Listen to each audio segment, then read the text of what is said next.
Hey guys, welcome to the study with Mayank. मैं हूं आपका मयंक और आज ला रहा हूं मैं आपके लिए एनसीईआरटी पॉलिटी क्लास 7 के एमसीक्यू।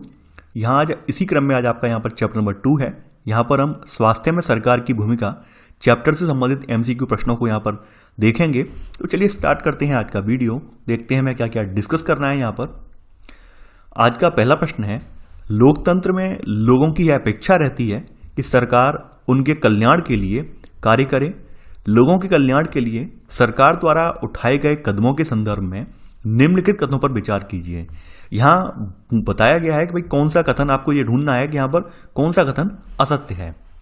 पहला ऑप्शन है, यह शिक्षा, स्वास्थ्य, रोजगार प्रदान करने एवं गृह निर्माण, सड़कों के विकास तथा बिजली आदि उपलब्ध कराने के माध्यम से हो सकता है।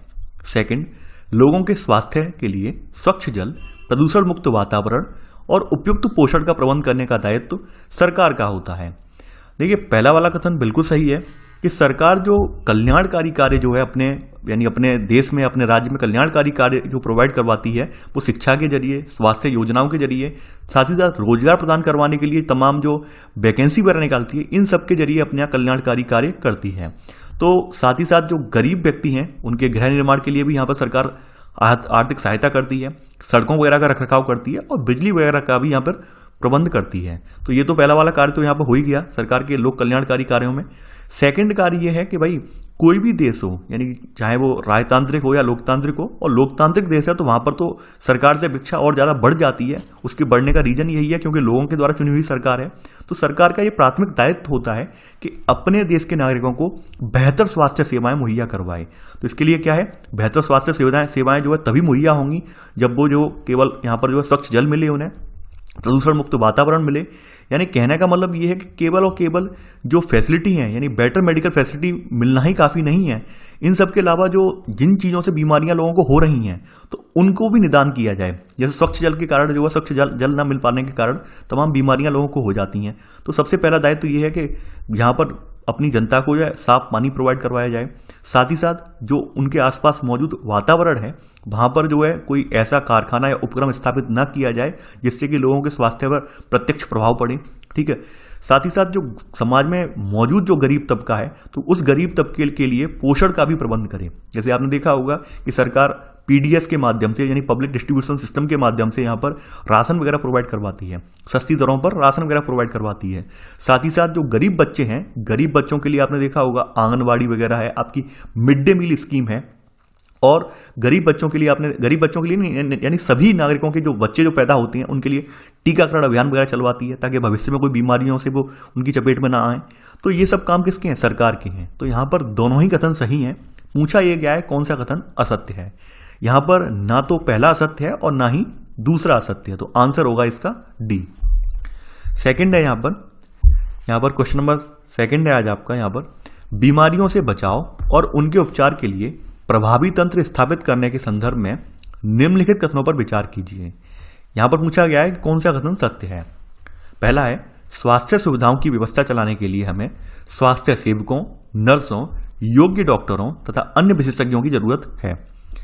सेकंड, रोगों से बचाव और उनके उपचार के लिए हमें आधुनिक आधारिक संरचना जैसे स्वास्थ्य केंद्र, अस्पताल, परीक्षणों के लिए प्रयोगशालाएं, एम्बुलेंस, ब्लड बैंक आदि की आवश्यकता होती है। थर्ड है आपका, स्वास्थ्य सुविधाओं को इससे संबंधित आधारिक संरचनाओं के रखरखाव के बिना भी सुदृढ़ बनाया जा सकता है। देखिए, पहला वाला कथन आपका यहां पर बिल्कुल सही है कि स्वास्थ्य सुविधाओं की व्यवस्था चलाने वाले जो व्यक्ति हैं उसमें आपके जो है स्वास्थ्य सेवक आते हैं, नर्सें आती हैं, ट्रेंड डॉक्टर आते हैं उसमें, और अन्य एक्सपर्ट भी वहां पर शामिल हैं। तो जब तक ये लोग नहीं होंगे तो ऑब्वियस सी बात है स्वास्थ्य सुविधाओं को हम नहीं चला पाएंगे, उनका प्रबंध नहीं कर पाएंगे। यानी ये लोग इसकी जो है की पॉइंट है, यहाँ पे मैन है, ये मैन व्यक्ति हैं। तो इन लोगों का होना भी बहुत जरूरी है। तो इसके लिए ये है कि सरकार समय समय पर जो है इन्हें ट्रेन करे। साथ ही साथ तमाम कोर्सेज वगैरह सरकार ने चलाए हैं ताकि समय जो है आपके यहाँ हर साल जो है लगभग हजारों की संख्या में लोग ये जो है जो चाहे जो नर्स वाले कोर्स में हो या फिर डॉक्टरों वाले में हो, जिस भी कोर्स में आपने दाखिला लिया है, तो हर साल आप देखते हो हजारों बच्चे जो है पास आउट यहाँ से होकर निकलते हैं। तो ऐसे करके आप देख सकते हैं सरकार ये सब प्रबंध करवाती है। यानी तमाम जो कॉलेज वगैरह खुली हुई हैं उनके जरिए इन्हें जो ट्रेन किया जाता है ताकि भविष्य में ये लोग डॉक्टर बनकर यानी समाज का स्वास्थ्य का ध्यान रख पाएं। तो यहाँ पहला वाला कथन बिल्कुल सही है। सेकंड बात यहाँ पर कही गई है कि भाई रोगों से बचाव और उनके उपचार के लिए हमें आधारिक संरचना यानी बेसिक इंफ्रास्ट्रक्चर जिसे बोलते हैं वो होना चाहिए। जैसे स्वास्थ्य केंद्र हो, अस्पताल हो, परीक्षणों के लिए प्रयोगशालाएं हों यानी कि लैब वगैरह हो टेस्टिंग वगैरह के लिए, एम्बुलेंस वगैरह की फैसिलिटी हो, साथ ही साथ ब्लड बैंक हो यानी कि जो ब्लड बैंक का रोल आप जानते हैं कि किसी व्यक्ति को अगर खून की कमी है तो खून वगैरह जरूरत पड़ने पर खून वहां से मिल जाए। तो ये सब चीज़ें होनी चाहिए। अगर ये सब चीज़ें नहीं है तो यकीन मानिए डॉक्टर जो अपनी सेवाएं हैं वो बेहतर तरीके से नहीं दे पाएंगे। अब मान लीजिए किसी व्यक्ति को क्या बीमारी है, क्या परेशानी है, ये तो तभी पता चलेगा जब उसके जो है उसके ब्लड के सैंपल वगैरह लिए जाएंगे या अन्य जो नमूने हैं वो लिए जाएंगे। तो इन सब के लिए जो आधारिक संरचना है यानी बेसिक इंफ्रास्ट्रक्चर है वो तो होना ही चाहिए, तभी हम जो है यहाँ पर स्वास्थ्य के क्षेत्र में बेहतर काम कर पाएंगे। तो सेकंड वाला कथन भी यहाँ सही है। थर्ड कथन पर थोड़ा ध्यान दीजिए। यहाँ पर लिखा हुआ है स्वास्थ्य सुविधाओं को इससे संबंधित आधारिक संरचनाओं के रखरखाव के बिना भी सुदृढ़ बनाया जा सकता है। देखिए आधारिक संरचना कौन सी हुई? आधारिक संरचनाएं आपकी ऊपर वाली हैं, सेकंड वाली हैं। तो ऑब्वियस सी बात है, आप लोग ये जानते होंगे जिस भी देश में इन सब आधारिक संरचनाओं पर जो है विशेष जोर दिया जाता है या इनका रखरखाव किया जाता है तो ऑब्वियस सी बात है वहां पर स्वास्थ्य सुविधाएं भी बेटर होती होंगी।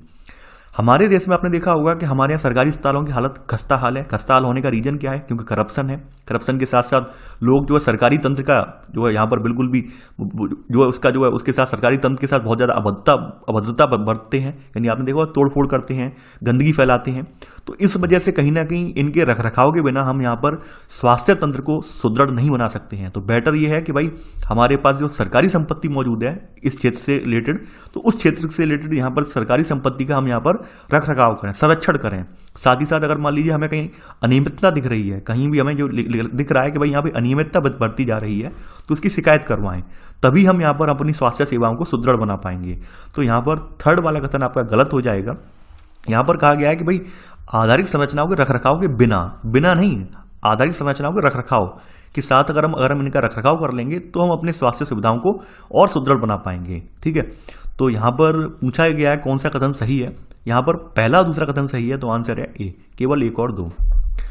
क्वेश्चन नंबर थर्ड है आज आपका, भारत दुनिया में आबादी के मामले में दूसरा बड़ा देश है, ऐसे में भारत में बेहतर स्वास्थ्य सुविधाएं होना अत्यंत आवश्यक है।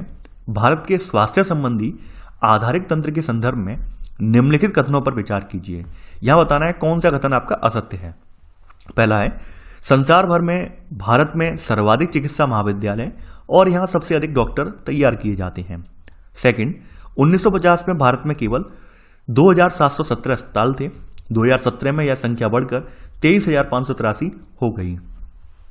थर्ड है आपका, भारत में विदेशों से बहुत बड़ी संख्या में इलाज कराने हेतु चिकित्सा पर्यटक आते हैं। चौथा, भारत विश्व का दवाइयां निर्मित करने वाला चौथा बड़ा देश है और यहां से भारी मात्रा में दवाइयों का निर्यात भी किया जाता है। देखिए यहाँ पे पहला अगर हम कथन देखें तो पहला कथन आपका यहाँ पर बिल्कुल सही है। हमारे यहाँ सबसे ज़्यादा चिकित्सा महाविद्यालय हैं, सबसे ज़्यादा मेडिकल कॉलेज वगैरह हैं। ठीक है, और तमाम जो आपकी नर्स वगैरह की ट्रेनिंग करवाने वाले तमाम कॉलेज हैं हमारे यहाँ।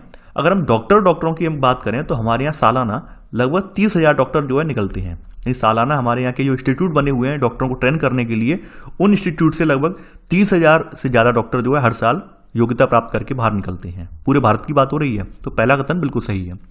सेकंड कथन में ये जो आंकड़ा दिया हुआ है ये आंकड़ा इंपॉर्टेंट है। देखिए ये जो आंकड़े हैं ये आपको कहीं ना कहीं मेंशन करने पड़ते हैं, बताना पड़ता है कि भाई आज़ादी के समय क्या हालत थी, वर्तमान समय में क्या हालत है। तो आज़ादी के समय में हमारे यहाँ केवल और केवल 2717 अस्पताल ही थे, यानी ये ऑफिशियल रिकॉर्ड है। ये आप ये मजाक मत लेना, ये आपकी एनसीईआरटी का ये ऑफिशियल रिकॉर्ड है ये। ठीक है, यानी कि आपके पास ऑफिशियली यहाँ पर आपके जो गवर्नमेंट ने अपना निकाला है उसमें बताया है कि उस समय 2717 अस्पताल थे, लेकिन 2017 में यह संख्या बढ़कर कितनी हो गई है, 23,583 हो गई है। तो हमें इस संख्या से ज़्यादा लेना देना नहीं है, लेकिन ये संख्या हमारे लिए बहुत इंपॉर्टेंट है, क्योंकि जब भी हम कोई निबंध वगैरह लिखेंगे या फिर कहीं भी बताएंगे कि तब हमारी क्या हालत थी, यानी अभी आप वर्तमान की संख्या तो बढ़ा चढ़ाकर मान लीजिए आप कह रहे हैं कि आज की डेट में लगभग 25,000 के लगभग हॉस्पिटल हैं तो चल जाएगा, लेकिन हमें जो 1950 में आंकड़ा था वो याद होना चाहिए। लगभग यहाँ पर 2717 हॉस्पिटल थे उस समय। तो सेकंड कथन यहाँ पर सही है।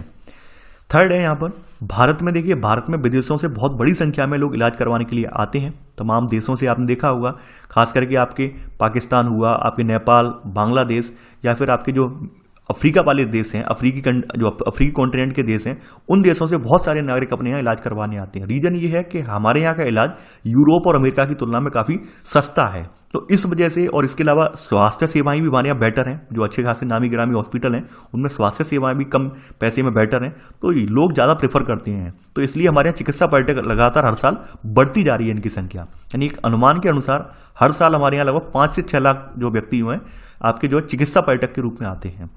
तो यहाँ पे थर्ड कथन भी सही है। चौथा कथन है आपका, भारत विश्व का दवाइयाँ निर्मित करने वाला चौथा बड़ा देश है और यहाँ से भारी मात्रा में दवाइयों का निर्यात भी किया जाता है। देखिए, भारत अगर विश्व में देखा जाए तो भारत विश्व में जो है दवाइयों का निर्मित करने वाला तीसरा बड़ा देश है, ना कि चौथा। यानी हमारे यहाँ थर्ड नंबर पे हम आते हैं दवाइयों के मैन्युफैक्चरिंग में, और हमारे यहाँ से बड़ी मात्रा में हम लोग दवाइयाँ एक्सपोर्ट भी करते हैं, यानी बाहर विदेशों में भी भेजते हैं। तो यहाँ पर केवल चौथा वाला कथन गलत है। पूछा यही गया है कौन सा कथन असत्य है, तो आंसर होगा आपका सी, केवल चौथा। क्वेश्चन नंबर 4 है आज आपका, भारत में स्वास्थ्य के क्षेत्र में सकारात्मक विकास के बाद भी यहां जनता को उचित स्वास्थ्य सुविधाएं नहीं मिल पाती हैं। इस वर्तमान परिदृश्य के पीछे प्रमुख कारणों पर विचार कीजिए। यहां पर बताना है कौन सा कथन आपका सत्य है। पहला है, भारत के ग्रामीण क्षेत्रों में जनसंख्या के मुकाबले डॉक्टरों की संख्या काफी कम है। सेकंड, भारत में स्वच्छता पर विशेष ध्यान नहीं दिए जाने के कारण हर वर्ष मलेरिया के लगभग 20 लाख मामलों की रिपोर्ट प्राप्त होती है। थर्ड है आपका, भारत में स्वच्छ जल उपलब्ध न हो पाने के कारण 21% संचारणी बीमारियां जल जनित होती हैं। फोर्थ है आपका, भारत के समस्त बच्चों में से आधों को खाने के लिए पर्याप्त भोजन नहीं मिलता है और वे अल्प पोषण का शिकार रहते हैं। देखिए, पहला वाला कथन आपका यहाँ पे बिल्कुल सही है। यानी हमारे यहाँ जो ग्रामीण इलाके हैं, यानी रूरल एरिया है, वहां पर जितनी जनसंख्या है उसके मुकाबले डॉक्टरों की संख्या काफी कम है। इसके काफी सारे रीजन हैं। सबसे बड़ा रीजन ये है कि जो डॉक्टर यानी अपनी डिग्री प्राप्त करने के बाद डॉक्टर कहाँ की तरफ भागते हैं, वो शहरों की तरफ भागते हैं। कोई भी डॉक्टर ये नहीं चाहेगा कि भाई हम किसी ग्रामीण इलाके में जाकर अपना क्लिनिक खोलें, वो नहीं, वो बड़े बड़े शहरों की ओर उन्मुख होते हैं। उन्हें लगता है बड़े शहर में पहुंचेंगे, नाम जल्दी कमा पाएंगे, वहाँ ज़्यादा फीस कमा पाएंगे, तो गाँव की तरफ कोई रुख करना नहीं चाहता है। और गाँव की तरफ रुख ना करने पाने की वजह से ये नतीजा आपके सामने है कि ग्रामीण क्षेत्रों में डॉक्टरों की बहुत बड़ी किल्लत है। ठीक है, तो यहाँ पर वही सब चीज़ें आपको देखने को मिल रही हैं यहाँ पर। तो पहला वाला कथन बिल्कुल सही है। तो इस वजह से तमाम जो मरीज हैं, तमाम जो ग्रामीण परिवेश के जो मरीज हैं, वो डॉक्टरों तक नहीं पहुँच पाते हैं और बीच में ही दम तोड़ देते हैं। सेकंड बात यहाँ पर बताई गई है, अगर हम भारत की स्थिति देखें तो भारत में स्वच्छता को लेकर लोग ज़्यादा कह सकते हैं सेंसिटिव नहीं है। खास करके आप अपने इर्द गिर्द देख लीजिए, हम लोग कचरा फेंकने के लिए क्या करते हैं, अपने आसपास का कोई खाली प्लॉट होता है वहाँ पर फेंक देते हैं। तो क्या खाली प्लॉट में जो कचरा हम फेंक रहे हैं उससे क्या गंदगी नहीं बढ़ेगी, उससे क्या जो तमाम बीमारियां हैं, पॉल्यूशन नहीं फैलेगा? फैलेगा, ऑब्वियस सी बात है। लेकिन हम लोग इस चीज़ पर बिल्कुल फोकस नहीं करते हैं। हम ये सोचते हैं बस हमारा घर साफ बना रहे, पड़ोस में चाहे कितना भी गंदा हो। ठीक है, तो इस वजह से अगर देखा जाए तो हमारे यहाँ मलेरिया जो है, और मलेरिया के बाद आज डेंगू भी अपने यहाँ पर अपने कदम अच्छे खासे पसार चुका है। यानी आप देखते होंगे जुलाई से लेकर आपका सितंबर तक के सीजन में हमारे यहाँ डेंगू भी बहुत हावी रहता है उत्तर भारत में खास करके। तो वो इसी बात का परिणाम है। यानी हमारी जो गंदगी हमने लगातार फैलाई है, उसी गंदगी का ये परिणाम देखने को मिल रहा है। यानी मलेरिया की अगर बात कर लें, हमारे यहाँ लगभग 20 लाख मामलों की रिपोर्ट हमें प्राप्त होती है हर साल। तो यहाँ पर सेकंड कथन भी यहाँ पर सही है। साथ ही साथ अगर हम यहाँ पर एक आंकड़ा और जोड़ें आपके यहाँ, तो टीबी यानी तपेदिक जिसे बोलते हैं, तो टीबी से लगभग हमारे यहाँ 5 लाख जो मरीज हैं हर साल मर जाते हैं। ठीक है, तपेदिक से हमारे यहाँ 5 लाख मरीज जो है हर साल मर जाते हैं। आगे बढ़ते हैं, अगर थर्ड कथन को देखें, थर्ड कथन में कहा गया है कि हमारे यहाँ स्वच्छ जल उपलब्ध ना हो पाने की वजह से जो 21% बीमारियां हैं वो संचारणी बीमारियां हैं, जो कि हमें जल जनित होती हैं। देखिए, संचारणी बीमारियां ऐसी बीमारियां होती हैं जिनका संचार होता है। संचार किसके जरिए? जल के जरिए, खाने के जरिए। तो इन संचारणी बीमारियों में अगर हम बात करें तो संचारणी बीमारियों में आपके हैजा आ जाता है, पेट के कीड़े आ जाते हैं, हेपेटाइटिस आ जाता है। तो ये संचारणी बीमारियां बोली जाती हैं जो कि दूषित जल से होती हैं। तो यहाँ थर्ड कथन भी बिल्कुल सही है। हमारे साफ पानी न पीने का न मिल पाने की वजह से हम ये सब बीमारियां हमारे यहाँ देखने को मिलती हैं और 21% हमारे यहाँ ये बीमारियां होती हैं। चौथा कथन है, भारत के समस्त बच्चों में से आधों को खाने के लिए पर्याप्त भोजन नहीं मिलता और वे अल्प पोषण के शिकार रहते हैं। ये भी बिल्कुल सही बात है कि हमारे यहाँ जितनी जनसंख्या है और जनसंख्या में जितने बच्चे हैं, उन बच्चों में 50% बच्चे ऐसे हैं जिन्हें पोषण नहीं मिल पाता है, कुपोषित रह जाते हैं।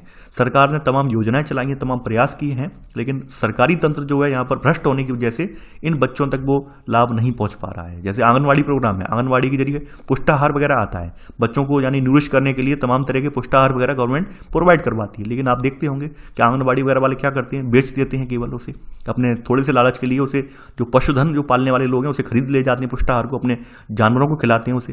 तो आप देखते होंगे किस कदर यहाँ पे आपके यहाँ भ्रष्टाचार व्याप्त है, और भ्रष्टाचार की भेंट इनका जो आने वाला निवाला है वो भी चढ़ जाता है। तो ऐसे में हमारे यहाँ अगर देखा जाए उठा के, तो हमारे 50% बच्चे जो है कुपोषित हैं। तो यहाँ पर चारों ही कथन सही हैं आपके, तो आंसर है डी यानी उपरोक्त सभी।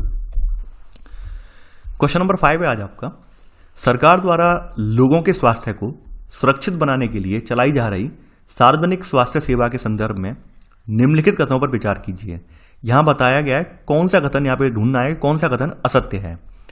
पहला है, सार्वजनिक स्वास्थ्य सेवा स्वास्थ्य केंद्रों व अस्पतालों की एक श्रृंखला है। ये केंद्र व अस्पताल आपस में जुड़े हुए हैं, जिससे ये शहरी और ग्रामीण दोनों क्षेत्रों को सुविधाएं प्रदान करते हैं।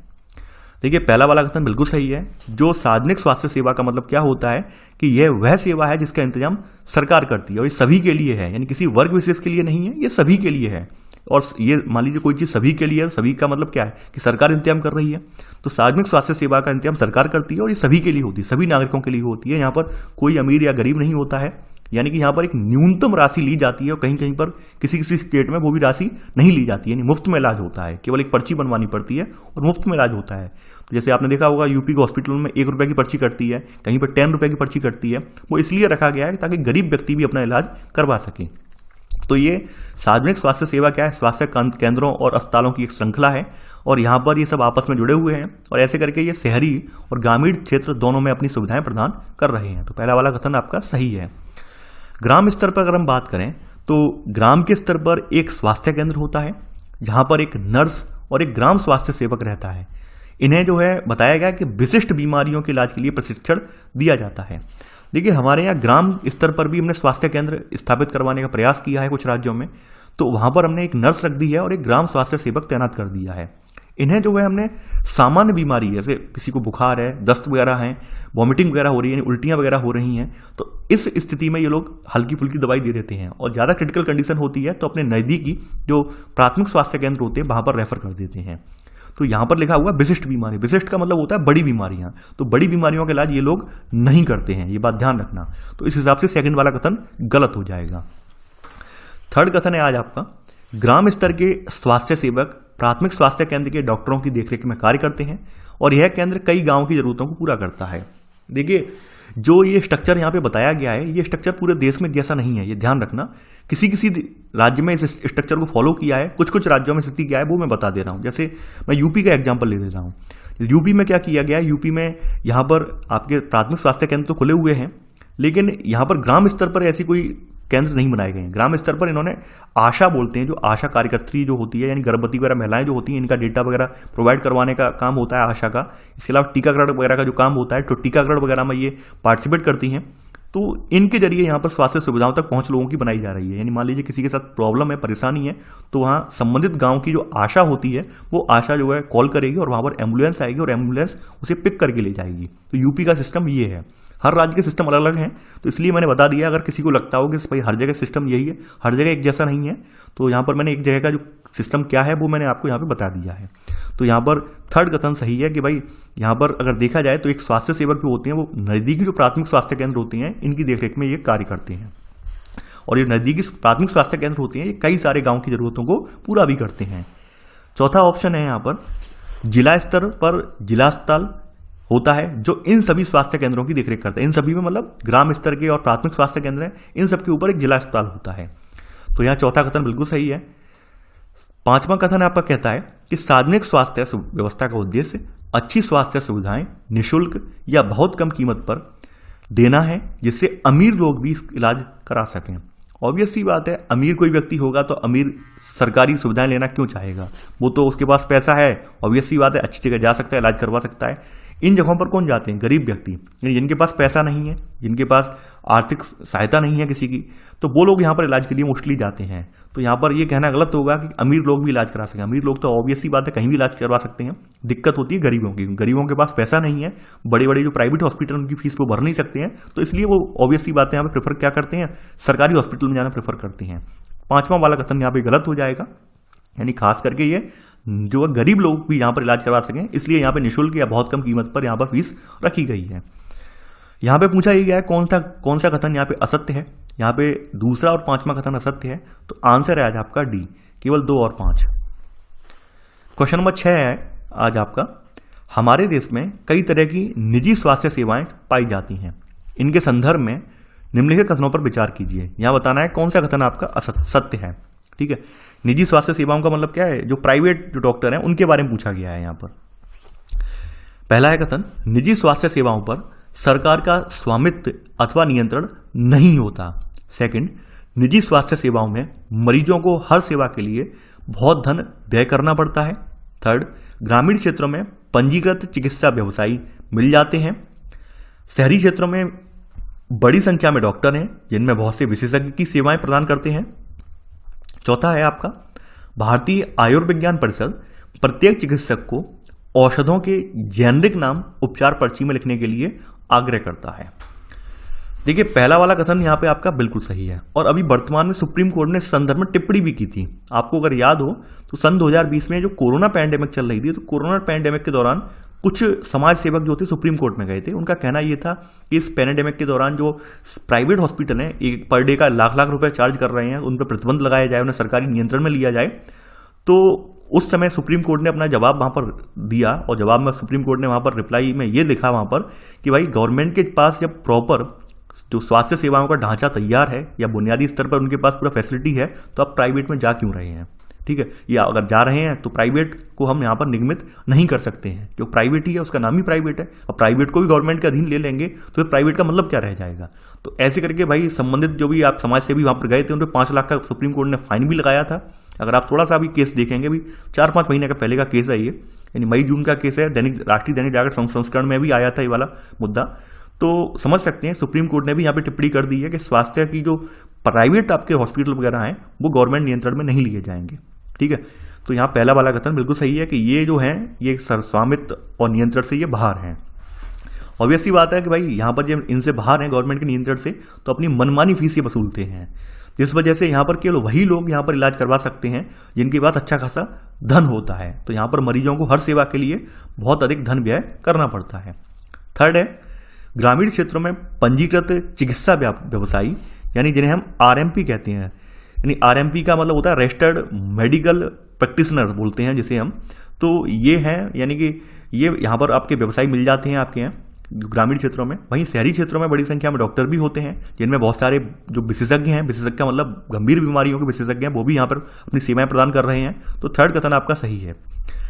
अंतिम कथन है, भारतीय आयुर्विज्ञान परिषद ने प्रत्येक चिकित्सक को औषधों के जेनरिक नाम उपचार पर्ची में लिखने के लिए आग्रह करता है। देखिए, जेनरिक नाम लिखने के लिए आग्रह इसलिए किया जाता है, ये बाध्यता नहीं है, ये केवल सुझाव है, और नैतिकता के आधार पर यह सुझाव दिया गया है कि भाई सभी को स्वास्थ्य सेवाएं बेटर मिल पाएं, सभी को जो है कम कीमत पर दवाई मिल जाए। खास करके आपने देखा होगा बड़े बड़े हॉस्पिटलों में क्या होता है, उनके जो है खुद के जो बोल सकते हैं जो मेडिकल वगैरह हैं उनके खुद के होते हैं, और ज़्यादातर वो दवाइयाँ लिखते हैं अपने मेडिकल से लिखते हैं, यानी पर्चा इस तरह से लिख कर देते हैं कि केवल उनके वही मेडिकल वाला समझ पाता है कि भाई ये दवाई फलाने दवाई का नाम लिखा है, कोई और उसे पढ़ ही नहीं पाता है। अब भारतीय आयुर्विज्ञान परिषद ने यहाँ पर अनुरोध किया है इन सबसे कि भाई आप लोग जो जेनरिक नाम है मेडिसिन के, जेनरिक नाम से अभिप्राय यहाँ पर है दवाइयों के रासायनिक नाम से। यानी रासायनिक नाम अगर लिखा होगा तो ऑब्वियस सी बात है ना, उस पर्टिकुलर कंपनी की दवाई ना लेकर किसी और कंपनी की दवाई भी होगी तो भी चल जाएगी। यानी उसमें साल्ट सेम होना चाहिए, जैसे पैरासीटामोल है, पैरासीटामोल किसी भी कंपनी की ले लो, कोई फर्क थोड़ी ना, साल्ट तो मैं नहीं है वहाँ पे, जो रासायनिक संगठन है उसका रासायनिक संगठन में तो पैरासीटामोल ही है। तो ये बात यहाँ पे भारतीय आयुर्विज्ञान परिषद ने बोली है। तो इसलिए यहाँ पर ये आग्रह किया गया है कि ताकि लोगों पर बर्डन कम पड़े, लोग जो है गरीब लोग भी दवाई ले सकें। लेकिन वही है कि आप लोग जानते हैं प्राइवेट वाले नहीं मानते हैं, ये बहुत ही कम ऐसे लोग हैं इंडिया में, बहुत ही कम ऐसे रेयर डॉक्टर हैं जो जेनरिक नाम लिखते हैं। मोस्टली वही कोशिश करते हैं, हमारा कमीशन बंधा हुआ है, एक एक गोली पर 80% का कमीशन बंधा होता है, तो ये अपनी वही गोलियां लिखते हैं। ये बात आप सबसे अच्छे से अवगत हैं। तो यहाँ पर चारों ही कथन सही हैं, तो आंसर है आज आपका डी। क्वेश्चन नंबर 7 है, हमारे संविधान के अनुसार लोगों के हित को सुनिश्चित करना और स्वास्थ्य सेवाएं प्रदान करना सरकार का प्राथमिक कर्तव्य है। भारत सरकार द्वारा स्वास्थ्य के प्रबंधन के संदर्भ में निम्नलिखित कथनों पर विचार कीजिए। यहां बताना है कौन सा कथन असत्य है। पहला है, सरकार कर से प्राप्त धन का उपयोग विभिन्न प्रकार की सार्वजनिक सेवाओं को मुहैया करवाने में खर्च करती है, जिसमें सार्वजनिक स्वास्थ्य सेवाएं भी शामिल हैं। सेकंड, भारतीय संविधान में स्वास्थ्य का अधिकार हमारा मौलिक अधिकार है और स्वास्थ्य के अधिकार को जीवन के अधिकार यानी अनुच्छेद 21 के अंतर्गत सम्मिलित माना गया है। देखिए यहां पर पहला वाला कथन बिल्कुल सही है। गवर्नमेंट जो कुछ भी आपके लिए कार्यकारी जो है योजनाएं चलाती है यानी लाभकारी योजनाएं चलाती है वो सब टैक्स पेयर का पैसा है, कर से चलाती है। यानी जो आप लोग कर देते हैं, टैक्स देते हैं जगह जगह पर, यानी कहीं पर डायरेक्ट टैक्स देते हैं, कहीं पर इनडायरेक्ट रूप में देते हैं। यानी आप कोई बाजार से साबुन खरीद रहे हैं तो साबुन पर टैक्स लगा हुआ है, ऑलरेडी लगा हुआ है, आपको दिख नहीं रहा है वहां पर, लेकिन लगा हुआ है उस पर टैक्स। तो आप इनडायरेक्ट वे में टैक्स दे रहे हैं गवर्नमेंट को। तो गवर्नमेंट को आप टैक्स देते हैं तो गवर्नमेंट क्या करती है, आपके लिए जो सार्वजनिक सुविधाएं हैं वो प्रोवाइड करवाती है। अब सार्वजनिक सुविधाएं प्रोवाइड क्यों करवाई जाती हैं?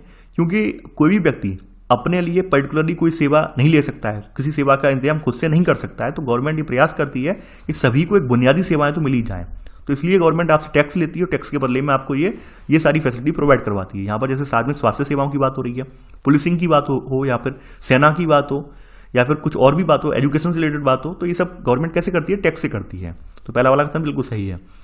बात करें अपने संविधान की उठाकर, तो हमारे संविधान में स्वास्थ्य का अधिकार जो है मौलिक अधिकार है।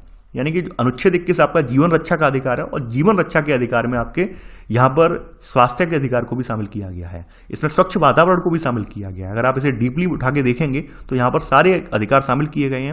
यानी कि आपके वातावरण को भी शामिल किया गया, स्वच्छ वातावरण भी हमारा होना आवश्यक है किसी व्यक्ति के जीवित रहने के लिए।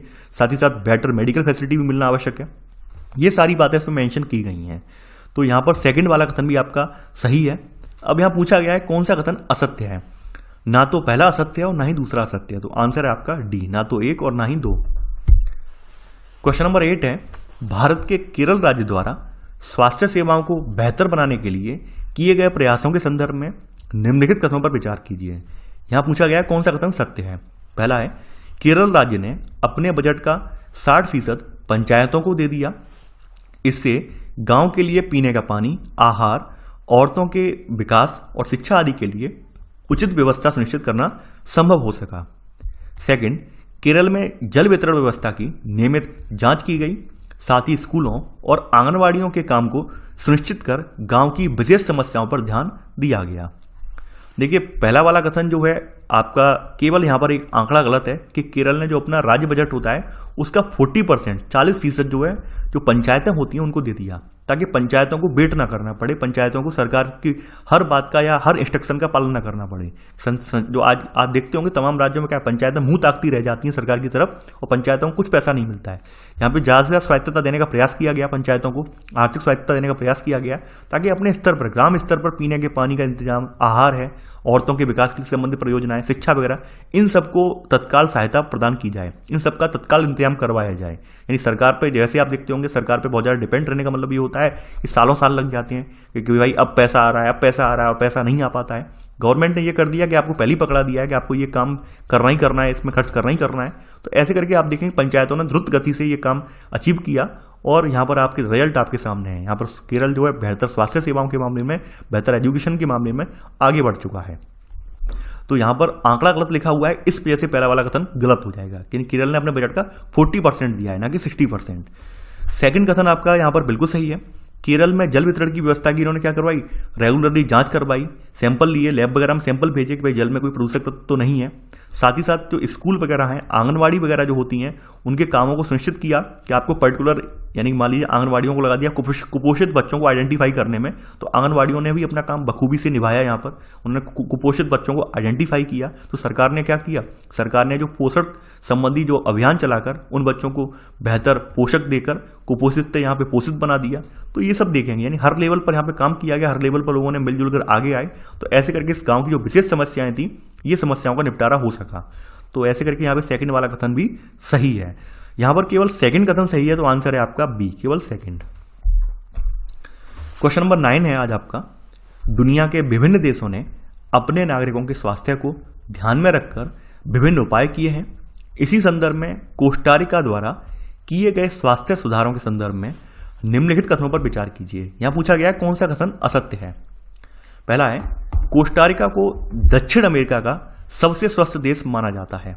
सेकंड, यह देश अपने यहां सेना न रखकर सेना पर व्यय होने वाले धन को लोगों की शिक्षा, स्वास्थ्य और अन्य आधारभूत जरूरतों पर खर्च करता है।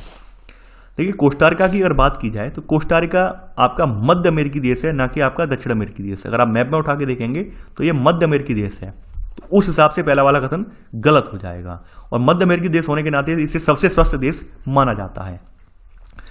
सेकंड बात यह है कि भाई कोस्टारिका में इनके आपसी कोई विवाद थे नहीं, यानी इनके आसपास जो रहने वाले लोग थे वो शांतिपूर्ण सहअस्तित्व में बिलीव करते थे, तो इसलिए इन्हें कभी सेना वगैरह की जरूरत नहीं पड़ी और सेना इन्होंने रखी भी नहीं। इन्होंने ये कहा कि जो हम डिफेंस पे खर्च करेंगे वही खर्च अगर हम अपने जनता की शिक्षा पर या स्वास्थ्य सेवाओं पे कर देंगे तो ऑब्वियस सी बात है जनता एक बेहतर मानव संसाधन बन पाएगी।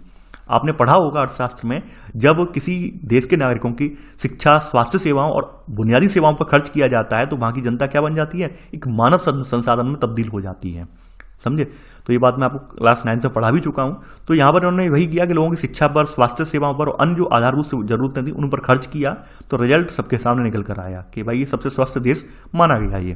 तो सेकंड वाला कथन यहां पर सही है। यहां पे पूछा गया है कौन सा कथन असत्य है। पहला वाला कथन असत्य है, तो आंसर है केवल 1। तो ये था हमारा आज का वीडियो। आई होप आपको आज का वीडियो पसंद आया होगा। देखिए, आप लोग वीडियो को लाइक शेयर करना बिल्कुल ना भूलें। साथ ही साथ मैं आपसे बार बार कह रहा हूं कि मैं पूरे चैप्टर में से कोई भी कोना ऐसा नहीं छूटने दे रहा हूं जहां से मैं क्वेश्चन नहीं उठा रहा हूं। हर जगह से क्वेश्चन उठा के ला रहा हूं ताकि आप किसी भी एग्जाम में कितना भी घुमा के पूछा जाए, आप पूरा का पूरा एग्जाम जो है वहां पर अटेंड कर पाएंगे। एग्जाम में जो क्वेश्चन जो इस चैप्टर से आया हुआ होगा उसे आप अटेंड कर पाएंगे। तो इसलिए आप लोग इसे जो सिंसियरली देखें, साथ ही साथ वीडियो को ज़्यादा से लाइक शेयर करें ताकि नए अभ्यर्थी जिनको मालूम नहीं है, पता नहीं है इसके बारे में, उन्हें भी यहाँ से सीखने को मिल सके। तो चलिए आज के लिए बस इतना ही। Thanks for watching. जय हिंद।